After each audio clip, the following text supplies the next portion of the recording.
Sounds But good. yeah, so let me get started. And just for those who don't know me, my name is Tina Tranfalia.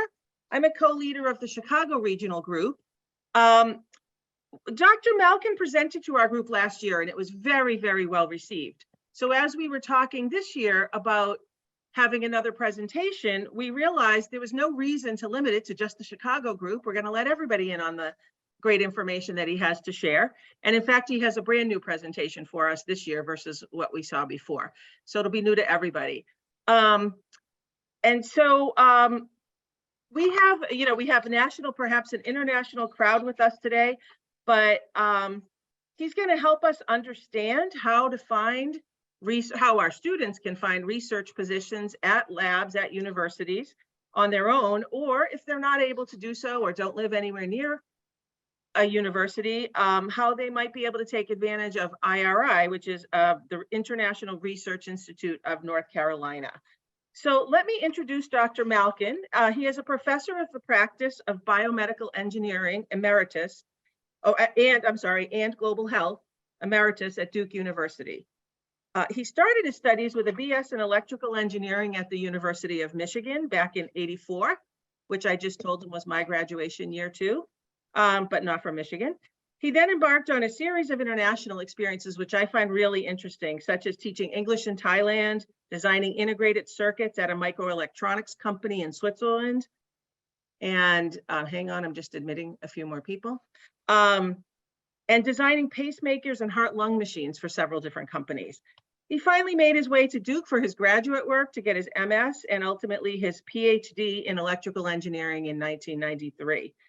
He's received numerous awards for his research, his innovations, his teaching, and his service. He also founded and directed several academies aimed at improving healthcare in developing countries and served as an expert advisor to the World Health Organization's Healthcare Technology Group. So it's really not a surprise that Dr. Malkin founded IRI in 2020 to help guide students to discover their own love for science, their love for research and innovation. So without further ado, I ask you to welcome Dr. Robert Malkin. Thank you very much, Tina. Thank you everybody for coming. I really appreciate it. In just a couple moments here, I'm going to share my screen. And I would ask that, I think just because there's a lot of folks here today, it'd be ideal if you could, if you do have some questions, just type them into the Q&A. And as things are going along, I'll be sure to try to answer those questions. Also keep in mind, I am recording this session, and a recording will be available to your colleagues later on, but you will also be recorded if you do ask a question. So I'm going to go ahead and share my screen now.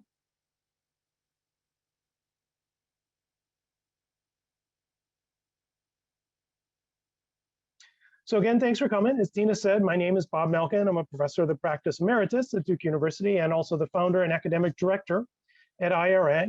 And what I want to talk about today is finding a research lab. So finding how to help your high school students find a research lab.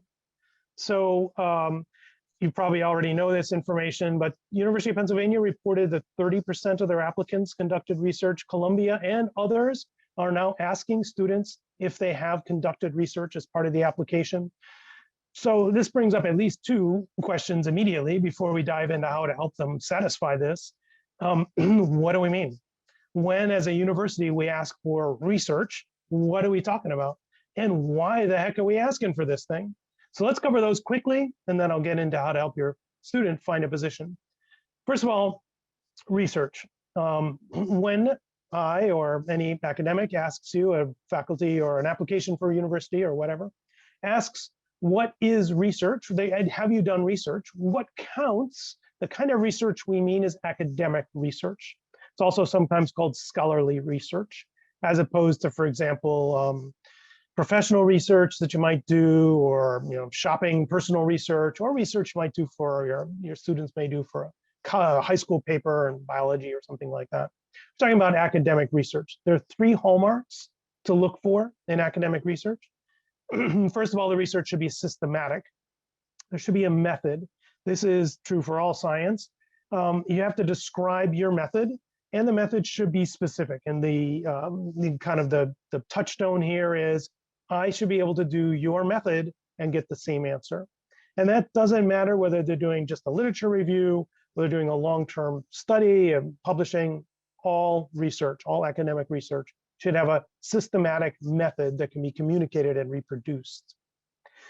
Second hallmark is they should be using primary sources. Primary sources varies from subject to subject, but for example, it is not Google, Wikipedia, or some other wiki reviews. Those are not primary sources. Primary sources are going to be more things like diaries, original manuscripts, original pieces of art. It varies from subject to subject. You really need a mentor to tell you what is considered primary source in the particular field that your student is doing research in. But they do need to be touching primary sources, not just secondary sources. And the third, formal writing. At a high school level, at least, we would expect all high school students to formally write up their work, usually meaning that it's traceable. That usually means citations. Again, format varies by field, so a mentor will help with that. And specific. So sort of the touchstone here is, as an example, I could say, there are many birds that migrate through Peanut Island, a Cold War bunker in West Palm Beach. That statement does not fit for academic research. It's both vague and it has no citation. It's not traceable.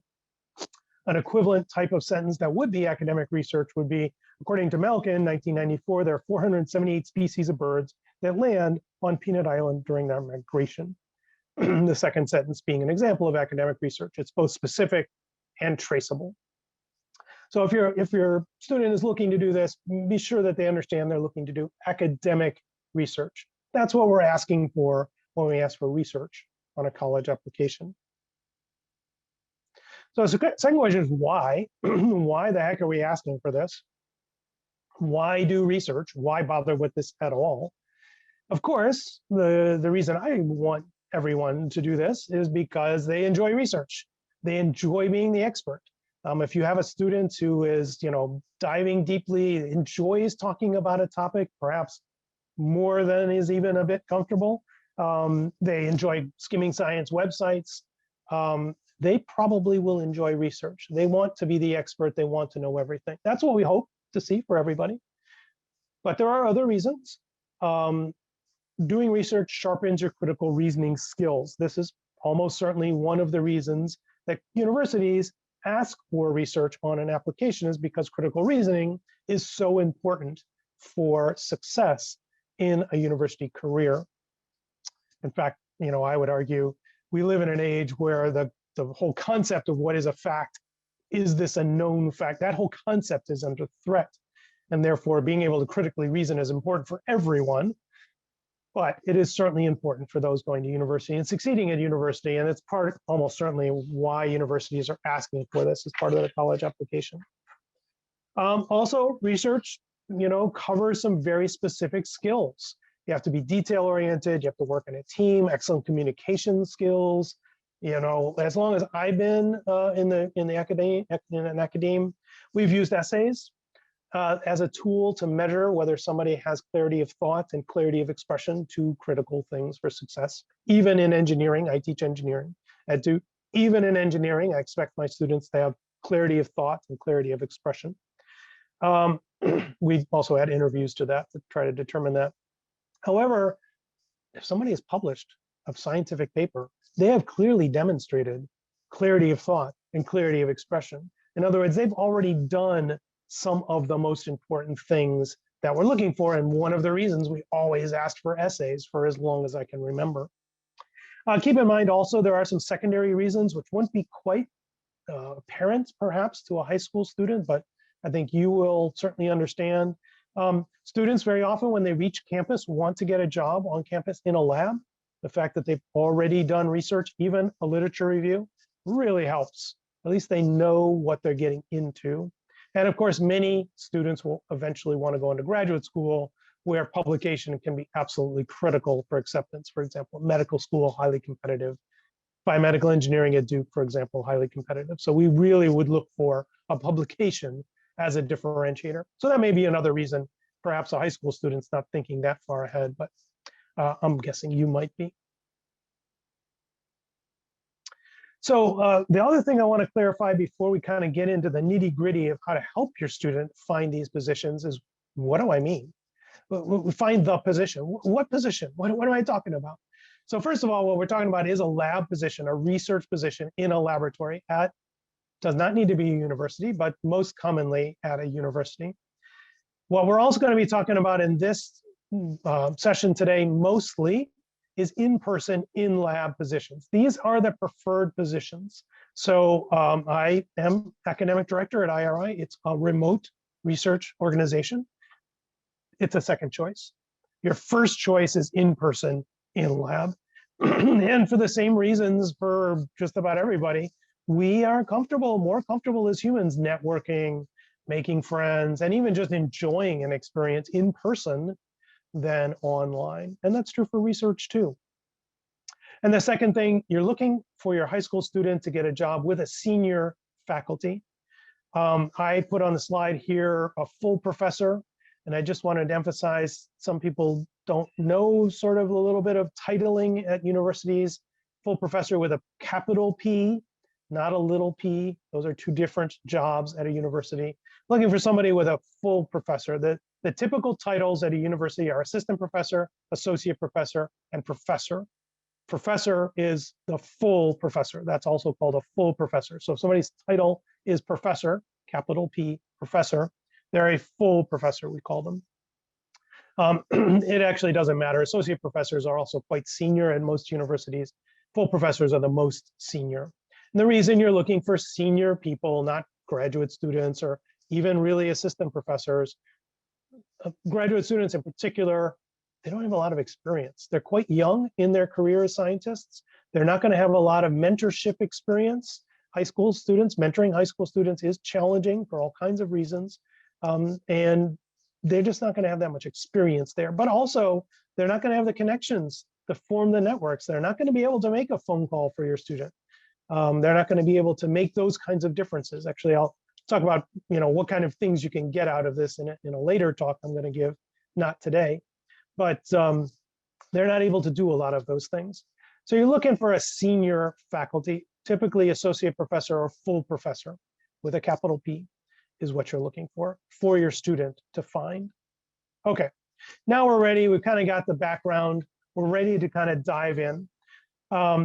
First of all, let me make it very clear, it's very difficult. It's very difficult to find what I just described as the ideal position. It is difficult to find an in-person lab position with a full professor.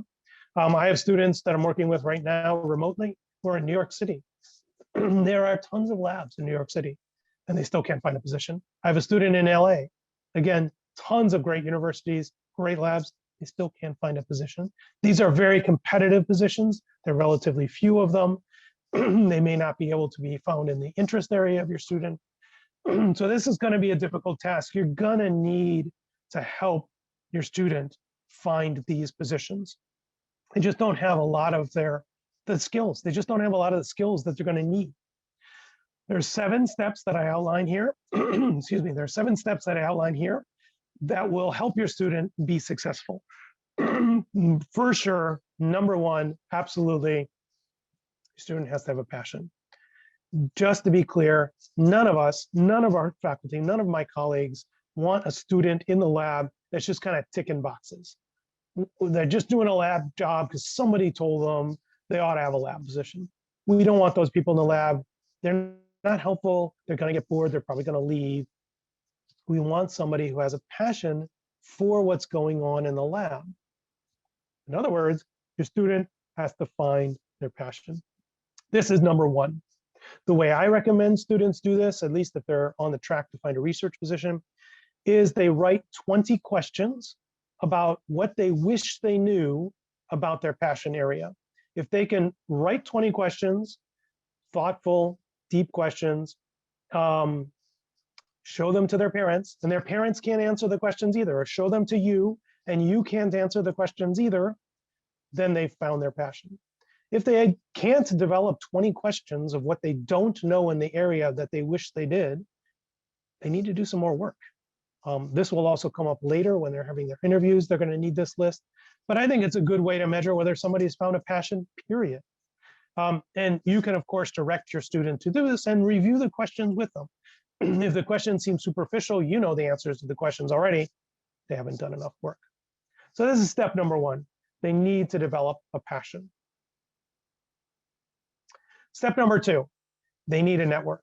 They have to network. This is not very comfortable or even conceptually logical for high school students. They're told since birth what they need to do is take this exam and get a great score, at least depending on their educational institution. They need to take this international exam and get a great score. They need to get this AP exam and get a great score. They need to join this sport and go to nationals or states. This concept of networking is just not comfortable with them, not normal to them. They don't understand it. And yet, and I know, 90% of all jobs, including high school laboratory positions, 90% of all jobs come from networking. It's just that critical. They have to be able to develop a network. It's going to be critical for the next step, but it's also critical skill, period. It's a critical skill, period. The goal here is for them to develop about 100 contacts. In my experience, students who reach 100 are 100% successful in finding a lab position. So that's why I chose 100. Not that they should give up if they have 70, or they should shoot for 200 because everybody else is getting 100. I've just found that those that reach this number are successful. They need to go everywhere to find these contracts. Of course, local universities, but this could be even universities afield, universities far afield. This is the networking stage, so this is not the job finding stage. This is just the networking stage. People in a city 100 miles away probably know people in your city too. Companies, certainly colleges, community colleges. The networking phase can never be too big a network, so they should be networking for everywhere. It's another stage, another thought process that's a little challenging for high school students. They want to develop a network, but they only want the network to be their local favorite university, the big university. That's not networking. Networking is everybody. It includes their friends, their parents' friends, teachers.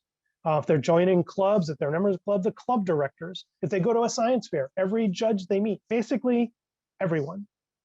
Ideally, they tell everyone, I'm looking for a lab job in this area. Do you know anybody I should be talking to? That's networking. They do need to get the email addresses, so it's a little bit of a homework assignment in a sense. But keep in mind, 90% of lab jobs, 90% of all jobs, go to people who are networked. It's somebody they know, somebody they know, like that. So they really do need to develop this network. It really matters. This is step 2. Go for 100 contacts. Next step is the email. I cannot emphasize this enough. Do not start here. Don't let your high school students start here.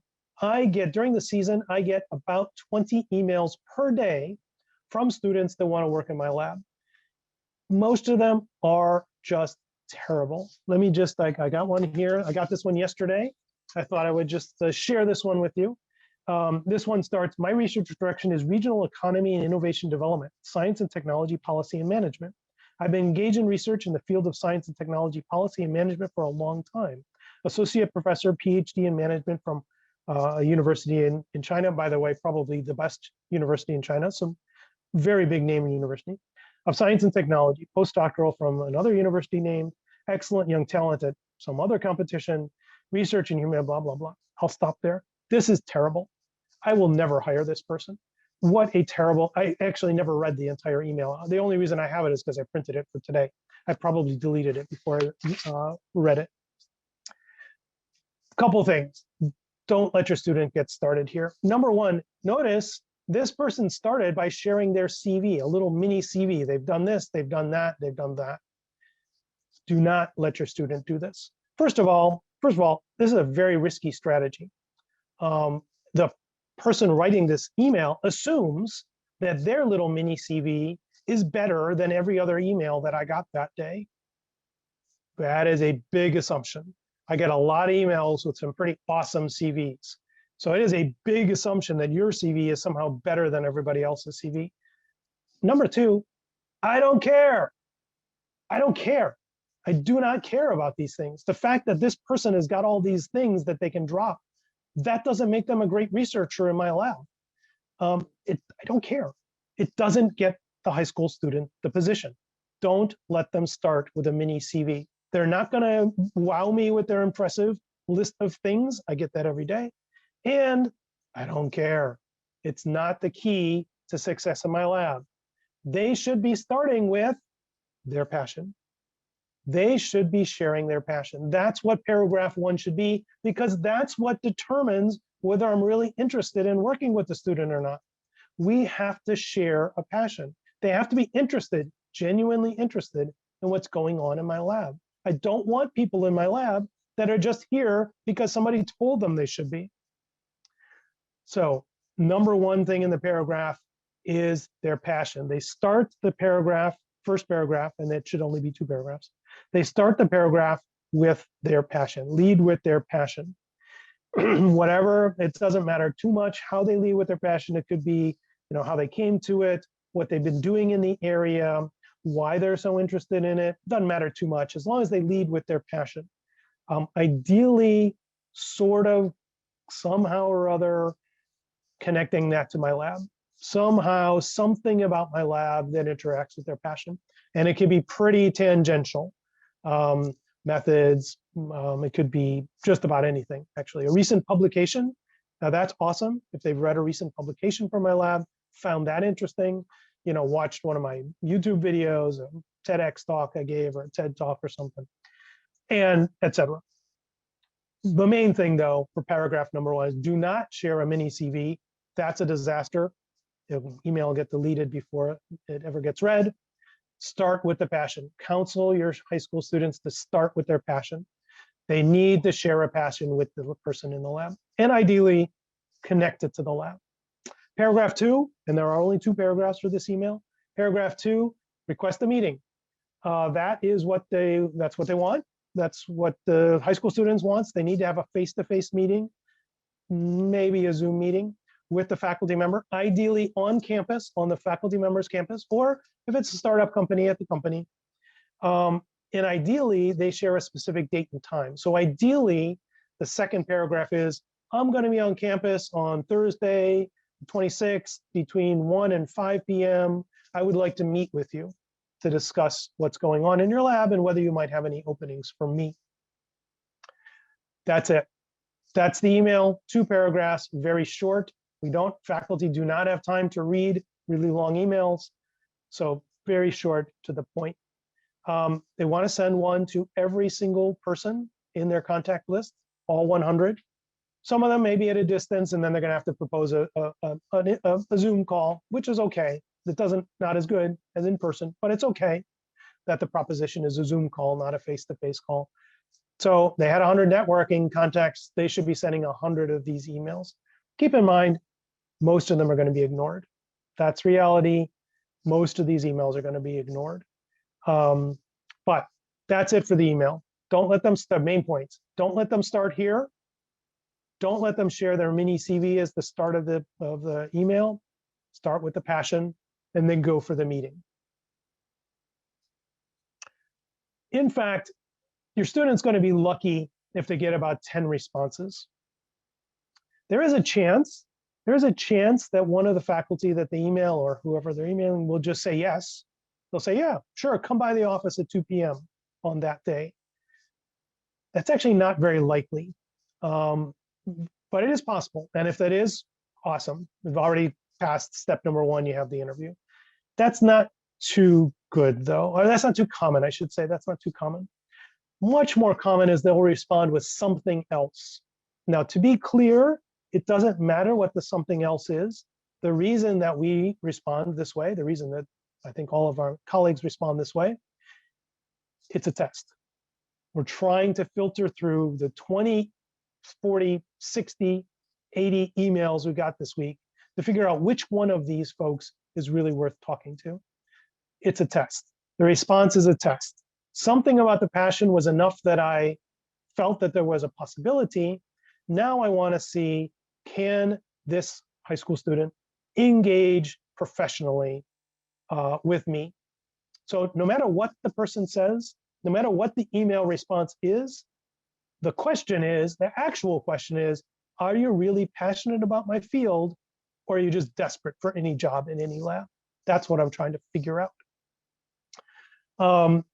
So the couple of things about this. This is going to be a little unusual for high school students. In my experience, they think very linearly about emails and text messages, meaning that whatever they read must be what thing is about. But I'm telling you, that's not the truth. What the email says is not what the email is about. So this is already a kind of a challenge for the students to understand this metacognition step, or the metacommunication step. And their temptation is to respond, let's say, somewhat literally, which is not helpful either. Again, the question is, no matter what the email says, the question is, are you really passionate about my field? Are you going to be great in my lab?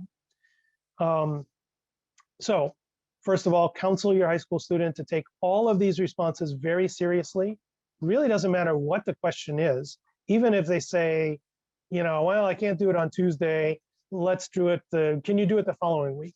Whatever the response is, they should take these very seriously. If they got a response, that means the person is genuinely interested in speaking with them. So they need to get to the next stage of getting the interview scheduled. The next thing is they need to handle it very professionally. It is a test. So they need to handle it professionally. They need to respond quickly, typically within 24 hours, 48 hours max. They need to be able to respond with an appropriate professional response. Usually that response is, yes, I'm very interested in your lab. This is going to be a great experience for me because I'm very passionate about the field because, and then maybe one more sentence.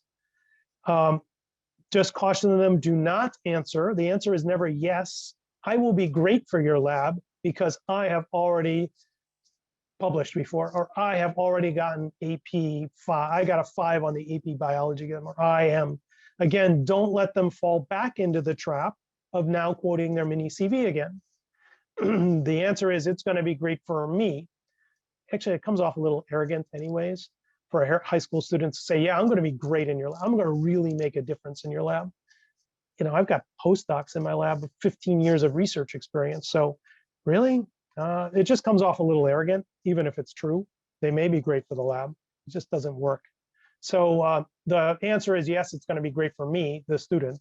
Of course, the answer could be as simple as, oh yeah, next Thursday at 5 o'clock, can we do that?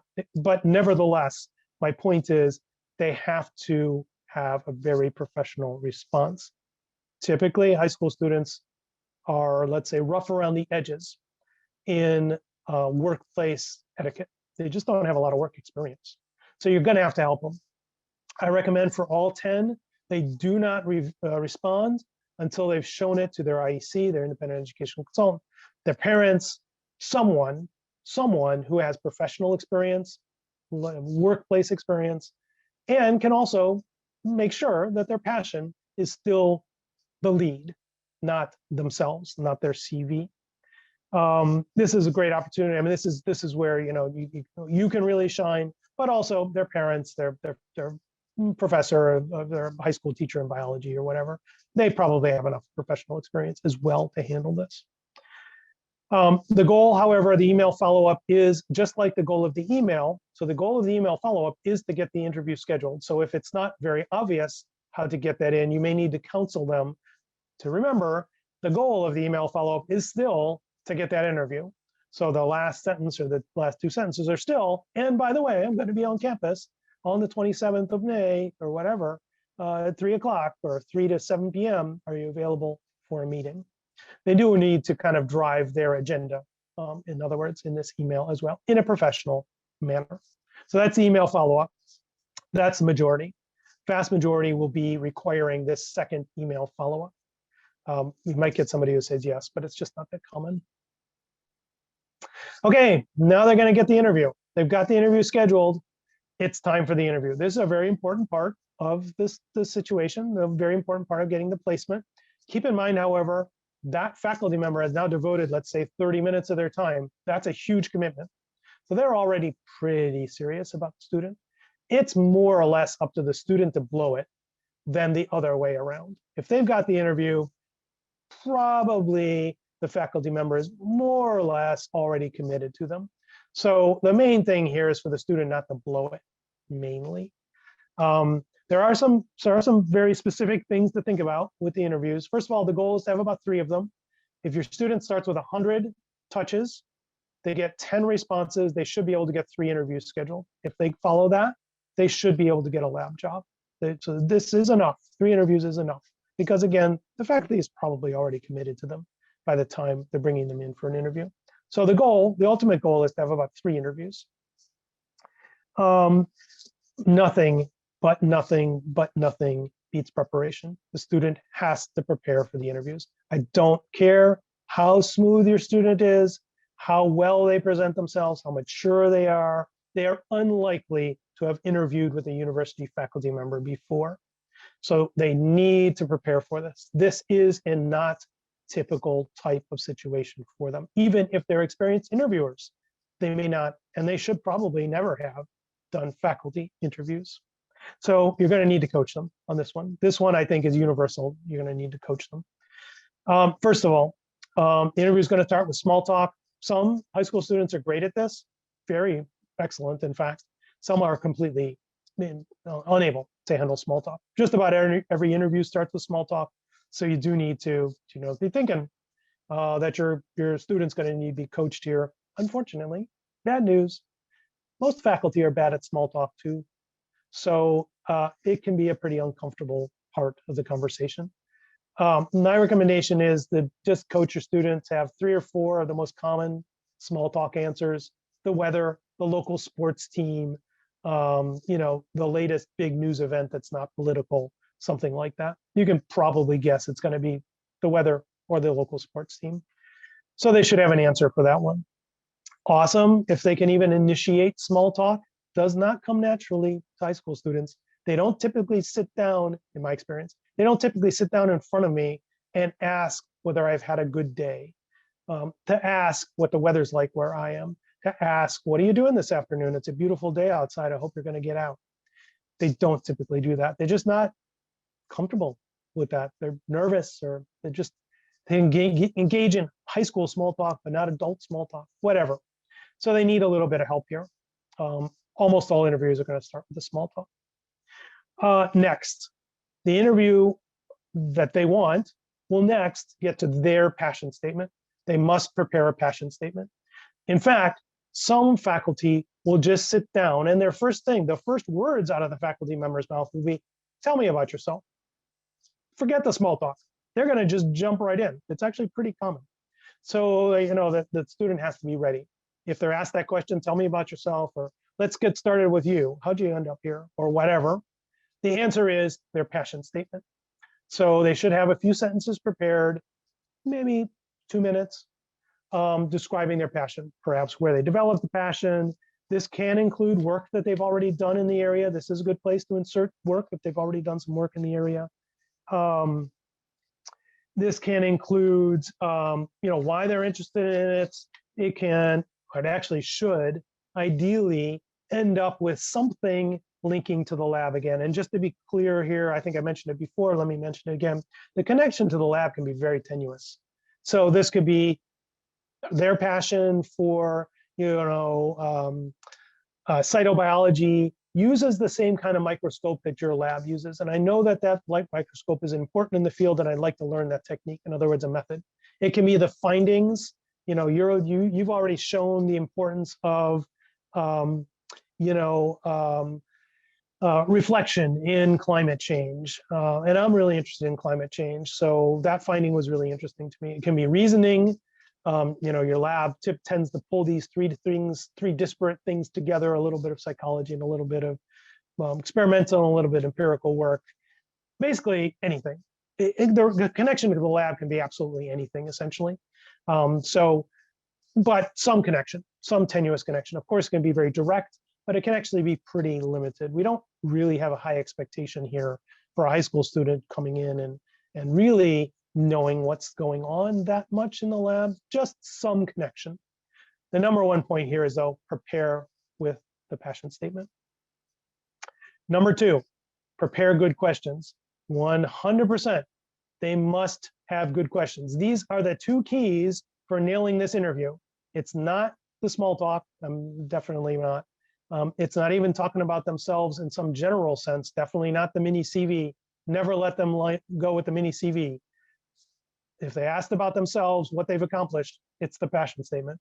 Those are the two things that are going to go for success. That's going to two things that are going to give you success, give the high school students success: passion and good questions. We value good questions more than we value good answers.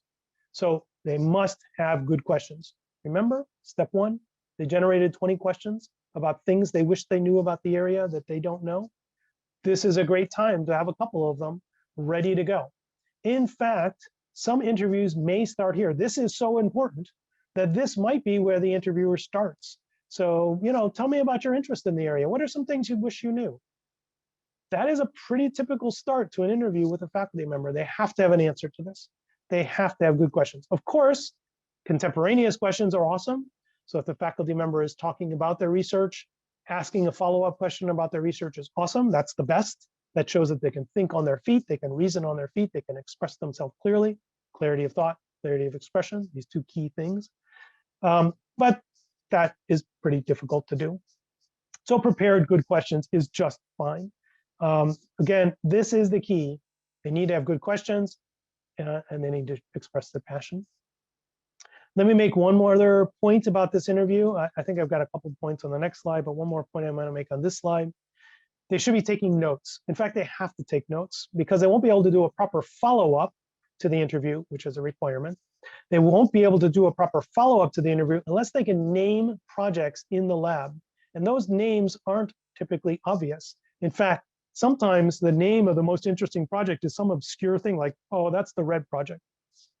They have to be able to refer to the project that they're very interested in participating in with the same lingo that the faculty member knew, so that there's clear communications between them.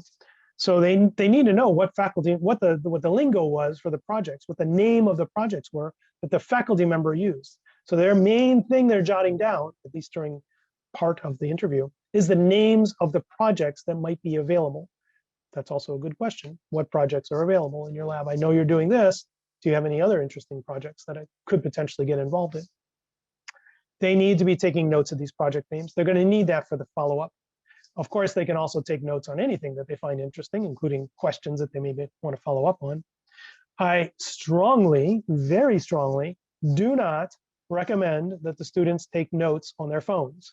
They should have a piece of paper. I'm holding a pad of paper and a pen. You may need to coach them on what those things are and how to use them. Because if they take notes on their phone, the faculty member may assume that they're answering email, text messaging, checking their Instagram feed, Snapchatting with somebody. They don't know. They don't know what they're doing, and it doesn't come off well. They need to be taking notes, but I strongly recommend they take notes on a piece of paper and a pencil or pen, no matter what their normal inclination is. Even if they have to practice with it, even if they have to go out of their comfort zone, I strongly recommend that they use a paper and pencil, just as a communication tool to communicate. I'm paying attention. I know, I'm listening. I'm with you 100% during this interview. A few specifics about the interview that I want to mention here. It's pretty common, nearly universal, pretty common that they'll get a homework assignment from the faculty member. Remember, the faculty member is kind of already a little bit committed to them. So they probably, or at least maybe, have already selected a couple papers that they want them to read as kind of background. They may give them the paper, and that's fine. If they can get a copy of the paper right then, perfect, no problem. They just need to keep it, take it home with them. That's pretty common, but not as common as it used to be. It's more common to give the citation now. So they'll just show them the paper, perhaps on their computer screen. This is a little chunky, I admit. The best solution is now the phone does come out and they take a picture with their phone to take, so they have an exact record of the title, year, and journal article, so they can track it down again. But of course, then the phone just came out. Just make sure that if your high school student is going to use that technique, that the phone goes back in the pocket right after this part of the interview. Otherwise, it's perfectly acceptable to write down the first 3 words of the title, the last name of the first author, and the year it was published. That's enough to find it again on Google Scholar. But they have to be able to do their homework. It's a homework assignment, so they have to be able to do the homework. So they have to be able to get the name of the paper one way or another. This is pretty common. Again, remember, it's a test. We're looking for somebody who can professionally handle these interactions. If I give them a homework assignment, then during the follow-up, I'm going to expect to get the answer to the homework assignment. So this is pretty common. I wouldn't say universal, but I'd say pretty common. On the other spectrum, the other end of the spectrum, very rare that you'll get an offer from a faculty member on the spot. Almost never, I would say. So you don't really need to prepare for this. In fact, if it happens, it's quite acceptable for the student to simply say, well, that's awesome. Thank you so much. I do need to think about it, though. Can I get back to you next week? If they're ready to discuss the details, I'll talk about the details in a few moments here. That's fine, but they really don't need to be. It's pretty rare anyways to get an offer on the spot. But if they do, it's perfectly acceptable to say, hey, look, this is awesome. Thank you so much. But I do need to talk about this with my parents. I need to think about it. I'll get back with you next week. Interview follow-up. This is not an option. They must follow up. Remember, it's all a test. Everything's a test. They have to pass the test. The next step in the test is the interview follow-up. They have to, the 2 things we're looking for here, and they have to pass this. They must demonstrate professional and initiative. So the worst thing we like, or worst thing we hate, I should say, in the lab is a student that I just have to constantly be reminding to do stuff. I don't have time for that. So the student has to be able to take initiative. One way I can judge whether they can take initiative is they send me a follow-up. Follow-up should be about a week later. It should be a thank you note. I like paper thank you notes. I'm holding a paper thank you note here, but email is actually quite fine for a thank you note. Here, they will need to respond to the homework.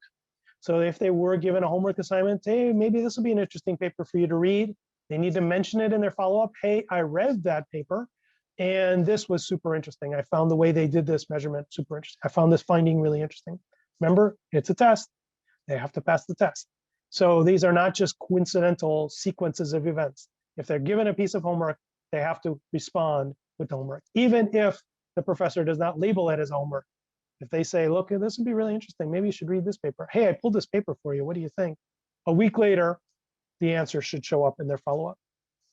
And they should be asking about a specific spot in the lab, mentioning a specific project. At this point, the assumption is we had an interview, you were paying attention, so you should know the project names of the projects in my lab. And so they should now mention one of those projects, perhaps the one that they're most interested in, of course, but they could also mention a couple. Hey, I was really interested in the red project, but the microscope project was really interesting, as well as the chondrocyte project. That's perfectly fine if it's the truth, but they need to mention the projects. Absolutely need to mention the projects in the follow-up as well as the homework assignment.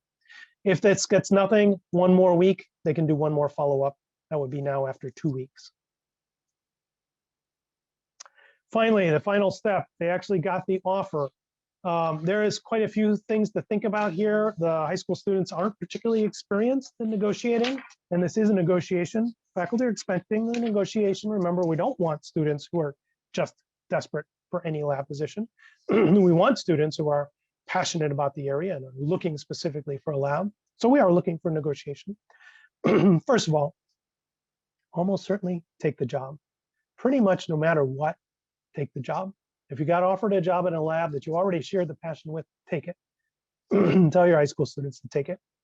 This is not the time to be thinking, well, you know, there's about a 10% better intellectual overlap with that other lab.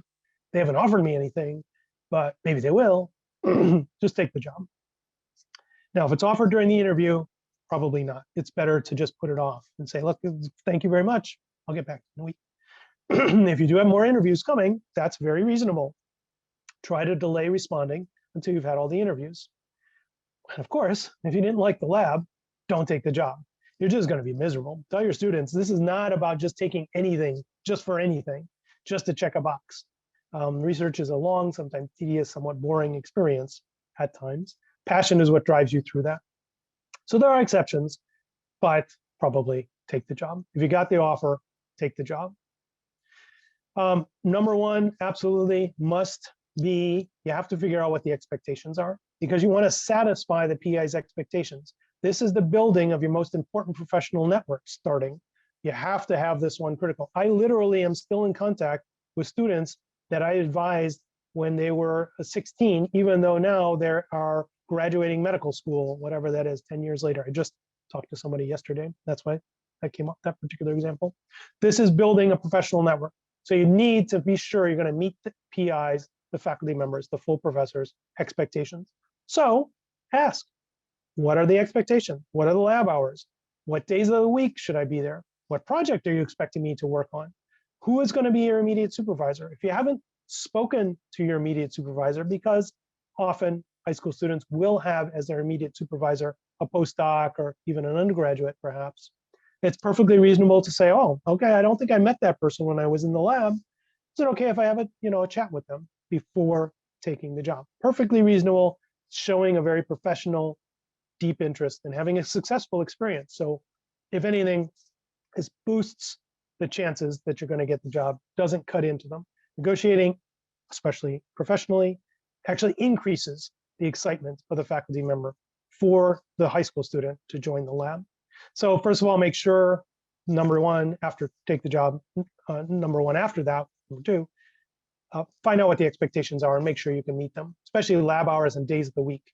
That I find to be the most common things that are challenging for high school students. Okay, you want to do the microscope project, but we only have time on the microscope between 3 and 5, Monday and Wednesday. Are you going to be able to be there? If you can't be there, of course, you're not going to be able to participate. And it is perfectly reasonable to express your expectations, the students' expectations of what they want. They may want letters of recommendations, phone calls from the PI, publication. Is it going to be a first author? Conference presentation? Any particular special interest? They want to meet with the PI. If they've been assigned somebody else, are they going to meet with the PI? They do want to meet with the PI. They may want to get recent publications. Of course, you may want to find out the date, time of the first meeting. Perfectly reasonable to be negotiating and requesting whatever the students' interests are. And finally, I don't really recommend asking like the lab entry code, library access, the fridge and your lunch, those kind of things you can handle, bathrooms. You can handle those at the first meeting. So, just coach your high school student a little bit on what is and isn't professional to ask about while you're in the negotiation stage. All right, so these are the 7 steps that you need to help your high school student with. They need to find their passion. They need to network. Don't let them start with step 3. Don't let them start with the email. Don't let them share their mini CV. Email follow-up, the interview follow-up, it's all a test. The email follow-up's a test. The interview follow-up's a test. They have to pass the test. And then finally, negotiate the offer. Real quickly, let me just mention, failure is an option here. Unfortunately, these jobs are difficult to find, very difficult to find. It is perfectly acceptable and fine to consider a remote research lab. It's the second choice, but it is perfectly fine, including IRI. We offer remote research positions. Angie is our director. I'm the academic director, so the provost of IRI. Students, this is a high school student that I just published with on the effect of vaping in the immune system. It was a great paper. I think it was the first of its kind. This was an awesome presentation by one of our students, Khalid Talib, presented at the national conference last fall for neuro-oncology. Fabulous experience for him. He's interested in going on to medical school. So really good presentation, great networking opportunities. Here's one that just got published. Ashwin is actually still in high school. So these are good, solid publications, all done remotely, which get a lot of the benefit of the research lab, even though they're remote positions. So these are quite acceptable. A couple of things I want to mention. I get a lot of questions about pay to play. I don't really understand why. At no time should your student be talking about where they got the position from. So if you do choose a remote company to help your students, and there are plenty of great companies in the field, I'm sure you all know them, that are doing remote research, In no way should that show up anywhere on the CV or resume or college application of your students.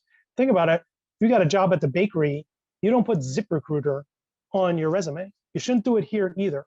What they should do is, they worked with Associate Professor John S. Smith at Duke University as a lab assistant. That's what actually goes on the resume. And nobody knows whether they paid to get placed or they didn't pay to get placed. It just never comes up. It's not relevant. There are two basic ways for your student to get engaged. We call them the Introduction to Research Program and Research Assistant Program. Doesn't really matter what the names are. Again, the Research Assistant is the long-term one. They're working with faculty, directly with faculty. Introduction to Research programs are typically 8, 10, 12 weeks in length. These are shorter commitments. They mostly are going to be working with graduate students, and they'll complete only a literature review. Nothing wrong with these. They're perfectly acceptable. They are, however, introductory programs. So just keep in mind they're introductory programs. They're going to be more challenged to use them as part of their resume for application to college, but they are perfectly acceptable programs, all of them.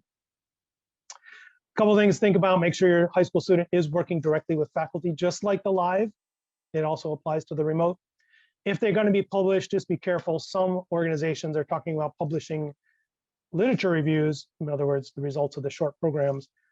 That's fine if they do that. Don't let your student talk about it, though. I did 2 years of admissions at Duke University when I was Associate Director of Undergraduate Studies in engineering. We know the difference. We know the difference between a white label or a junior science journal and a real archived, impact factor rated, peer-reviewed journal article. So just make sure if they're going for publication, it's real publication. I'm going to stop sharing my screen here. We'll try to get to some questions. We only got about 10 minutes left here or so, maybe 5. If you do need to get a hold of me, feel free to email Tina. She can get a hold of me, of course. Her email here is here in the bottom left. You can visit our website, iri-nc.org. And of course, feel free to email me directly, which is robert.malkin@duke.edu.